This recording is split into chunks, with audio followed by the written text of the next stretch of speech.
পহেলা বৈশাখ উদযাপনের তিনটি স্তর আমরা পাই। প্রথম স্তরে পহেলা বৈশাখ উদযাপিত হতো জমিদারদের আমলে, সম্রাটদের আমলে।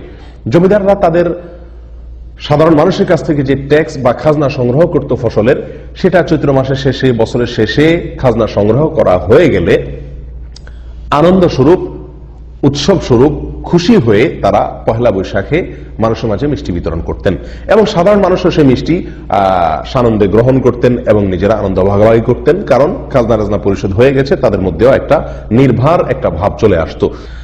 দ্বিতীয় যে স্তরটি আমরা দেখতে পাই সেটি হলো জমিদার প্রথা যখন বিলুপ্ত হয়ে গেল, তখন পহেলা বৈশাখ মানে ছিল হালখাতা। হালখাতা ছাড়া পহেলা বৈশাখ আর তেমন কিছুই ছিল না। সারা বাংলাদেশে আনাচে কানাচে, শহরে বন্দরে সব জায়গায় সকল দোকানদাররা পহেলা বৈশাখ উপলক্ষে দোকানকে সাজগোজ করিয়ে যে সমস্ত ক্রেতারা সারা বছর বাকি নিয়েছেন তাদেরকে উৎসাহ দিতেন, তাদেরকে জন্য কার্ড বিতরণ করতেন, দাওয়াত দিতেন, যাতে পহেলা বৈশাখ সকালে এসে দোকানে তাদের পূর্বের দেনা পরিশোধ করে নতুন খাতা খোলেন এবং হালনাগাদ করেন তাদের দেনা পাওনার হিসাব নিকাশকে, এবং এই উপলক্ষে কিছু মিষ্টি মন্ডা ইত্যাদি খাওয়ানোর ব্যবস্থা করতেন। সবার ভিতরে এক ধরনের আনন্দের আবহ ছিল। এটার মধ্যেও কোনো জাতীয় ভাব ছিল না, বরং এটাও নিছক সামাজিক একটি আনন্দ, সামাজিক একটি উৎসব হিসাবে উদযাপিত হতো। এই ছিল পহেলা বৈশাখের দ্বিতীয় ধাপ বা দ্বিতীয় স্তরের ইতিহাস। এরপরে শুরু হলো তৃতীয় স্তরে পহেলা বৈশাখ উদযাপনের চিত্র, যেটি আজকে আমরা দেখতে পাচ্ছি। এটি শুরু হয়েছে 1989 সালে। আপনি উইকিপিডিয়াতে যদি সার্চ দেন দেখবেন সেখানে বিস্তারিত তথ্য আছে এবং এ সম্পর্কে বিভিন্ন বই পুস্তকেও তথ্য পাওয়া যায়। 1989 সালে সর্বপ্রথম ঢাকা বিশ্ববিদ্যালয়ের চারুকলা ইনস্টিটিউটে বেশ কিছু তরুণ শিক্ষার্থীর উদ্যোগে সর্বপ্রথম এই নতুন আঙ্গিকে বা নতুন ভাবে পহেলা বৈশাখ উদযাপন শুরু হয়।